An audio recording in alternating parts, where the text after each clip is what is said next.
What's going on, guys? We are here. We are not live. This is very weird, making videos where I'm not actually live, but I need to make a video every single day or I lose $2,000. And I always had this video in my mind that I would read some of the comments that are left in the YouTube videos because I get some cool comments, I get some fucking ridiculous comments, and then I would make a video and put it out there. And this is it. This is it. So I picked out 6 comments, and I'll see how this works. If I like it, I'll do it more. If we start getting more terrible fucking comments, then I might not do this anymore. But let's get into it. We've got a lot of comments to choose from, and I just picked this one because I saw it in my approved, and it's from Michael Humphrey. He says, "What does Joey mean by raging? I'm pretty clued up on the party scene, on the Perry scene, just different terminology." Michael, great question. Michael Humphrey, shout out to you, Papi. So raging, typically in my definition of what I see as raging. Raging means when, I guess raging can mean anything, right? But raging to me means when you go out until 7 a.m., you do a large amount of drugs, you do a large amount, you probably drink a lot during this time period too, you dance a lot, there's probably some intense chess involved, and I think that's usually my definition of raging. Although now I feel like I wouldn't say just going out drinking till 3 a.m. at a club or a bar is my definition of raging. So, but I think it is raging. Whatever you want raging to be, that's what's raging. If you consider raging going out with your friend Steve and you guys kick back a fucking couple Steve Weisers and you guys get a little turned up, maybe I don't know what y'all doing together, but if you consider that raging, that's raging. So that's it. Thank you, Michael, for the question. Next question is from a young man named Lambo Priest. He actually gets 2 questions in here. He says, "The Mexican straight is racist."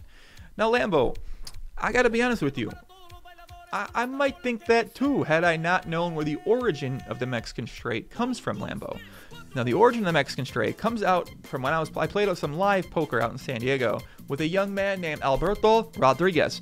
And Alberto, he liked to gamble. And there was a time in PLO where he ended up making the 4th best straight on a board. Can't remember the board anymore. And other guy, he calls the guy. Guy turns over his hand. He's bluffing. Alberto slams down his hand on the table and goes, "I got the Mexican straight." I'm just like, what the fuck did you just say? I'm confused, right? I never heard the term in my life. Mexican straight? I didn't know what it meant. Turns out it means the worst straight. And I don't exactly know. We didn't get too much into it. I was just like, I never really considered it until I started thinking about it. And I was like, man, remember that one guy said called the Mexican straight? And Lambo, that's how the Mexican straight's born. The Mexican straight is, I mean, is it? I don't think it's racist. I feel like we got the German 2-pair, we got the backdoor Bangkok, we got the disabled 2. I mean, we've got other things. Is it racist? I don't think so. No. So thank you, Lambo. Thank you for that comment. Lambo gets one more. Why does this guy call everyone Papi? That's another great question, Lambo. I honestly don't remember. I don't exactly remember why I started calling people Papi. I don't call them Papi. I call them Papi or Papi or Papito or Papinga or Como se quiera molecita. Like, I don't call them Papi, like a fucking poppy seed. Come on, Lambo. Get your shit together, buddy. But that's a great question. Why do I call everyone Papi? I don't know. It's like my way of saying hello. I say, "What's up, Papi?" Why? No reason why.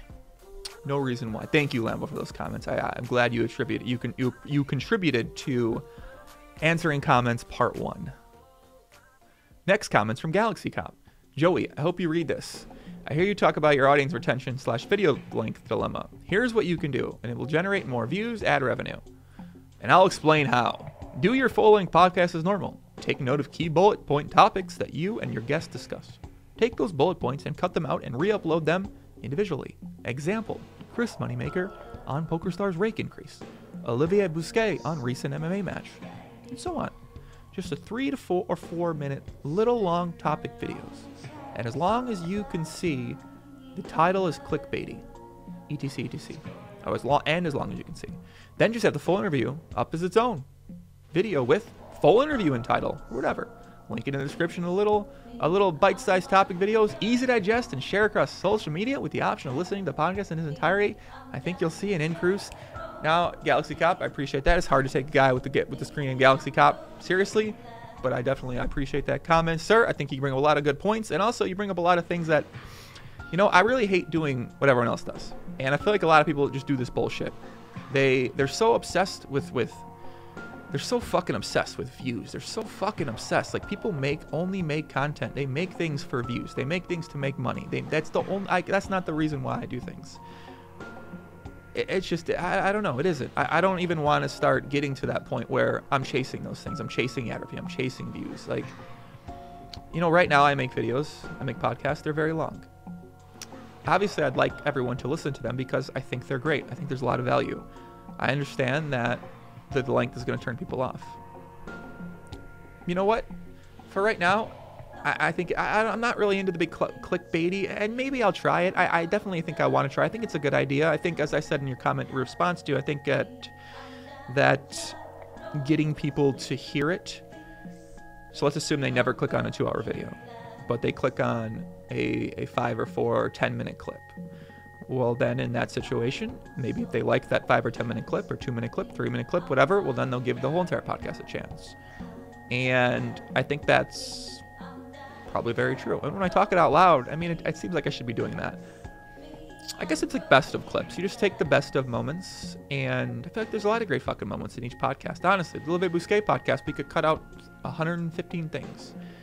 So it's definitely something I'm going to take into account coming up here, and I might even do something with the podcast tonight. I'm not sure, but Galaxy Cop, I do appreciate the comments. I appreciate the comments you always leave. Obviously, these comments got a lot of likes, so a lot of people agree with you when it comes to this particular topic. So I think it should be something I definitely need to seriously consider more of. And I mean, I do think it's a really good idea. I don't even think it's getting to things I don't like to do. Like, why wouldn't I like to just take out a 3-minute, like, why wouldn't I want to do that? I mean, it seems like it's almost dumb for me not want to do that. I'm just fucking lazy if I don't want to do that. So Galaxy Cop, that's going to be my #1 mission. That's not true. It's going to be a mission to do that in the future, and to do that with old videos. I have a big catalog of videos to take from. So all right, next comment from my boy Light Twins. Oh my god, Light Twins, I love these guys. If you guys don't check out their channel, they're these vegan guys who they accuse other YouTubers, usually females, of having eating disorders. It's fucking amazing. And they take a video, they play the video, they're in the background talking. Fucking nice fucking guys, man. Nice guys, like poker, I think. Watch the video, always commenting. I appreciate them. Shout out to them. They say, yo, Papi, we want to see some video blogs. It'd be great to get to know you more and about your day, about your daily. It will make us feel more invested in you and your channel. We make lots of vlogs. If you want to watch one of ours to get some ideas, you're fucking awesome. The more content, the better. Thank you, Light Twins. I would disagree on the more content, the better, depending on the quality of the content, though. I think that people probably go a little overboard on that. Although, I mean, it seems to be the recipe for success, but I'm not big on following other people's recipe for success. I'm sort of big on thinking about what I like to watch. I like to watch some video blogs, but for the most part, I guess I don't like to watch a lot of video blogs. Maybe I just don't care enough. I don't know. Maybe I'm not sure. Video blogs, huh? I mean, I guess, yeah, I guess so. I don't know. Maybe this goes back to the just not, I don't know if it's lazy. It's just the desire to do it lacking a little bit. Not sure why. Desire to do a podcast not lacking at all. Maybe it's because the podcasts are live. I don't have to edit it. I don't have to put it in here and mess around with it. It just comes out. It's just there. But I feel like the people get to know me pretty well over the listening to different podcasts. But I think that they would definitely get to know me more. And as you mentioned, when people know you more, they do feel more invested in your channel. They feel more invested in you. They want to follow along with your journey. They want to follow along with your story. They want to watch your content. It's definitely an interesting thing to think about as well. I don't know. I guess I just, I just don't really desire that. One of my ultimate desires, I feel like a lot of people that do YouTube or do make content, their ultimate desire is to have everybody see it, to be super popular, to make money from it, to all these other things. And those just really aren't I guess those aren't my desires, really. Yeah, obviously, it'd be cool to make money from it, sure. I guess these other things sort of come with the territory. As you have more success, these things come. But I mean, honestly, like, my biggest thing is just trying to make things that I feel like are fucking awesome. Trying to make things that people just love like watch and they're just like, this is fucking sick.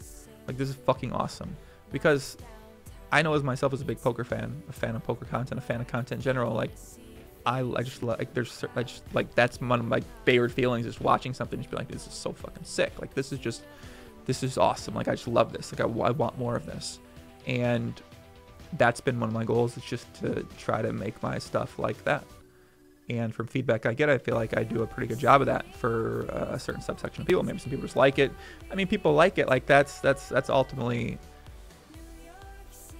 I think, you know, the one of the most important things for me. So all these other factors that come with it, it just sort of comes with it. I don't think those are goals of mine to have ever, you know, like to be this well-known, famous person. The idea of being more well-known just helps, because I guess then more people get to find yourself. It's like a weird, because I mean, I don't really necessarily like crave the views, but obviously I want more people to watch it or just, you know, listen to the pods, because I feel like there's so much entertainment value. There's so much potential motivation. There's so much potential inspiration. You get to basically listen to the smartest people in this industry talk for, you know, a couple hours. And I feel like myself, I definitely don't consider myself one of the smartest people in the industry, but I certainly consider myself very smart about the poker industry and know what it takes to succeed in the poker industry.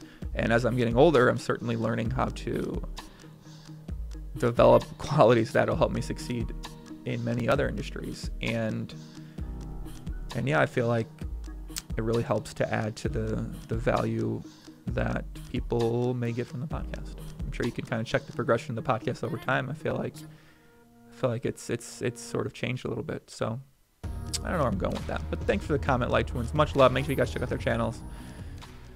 Last one. I like this one from Idiot.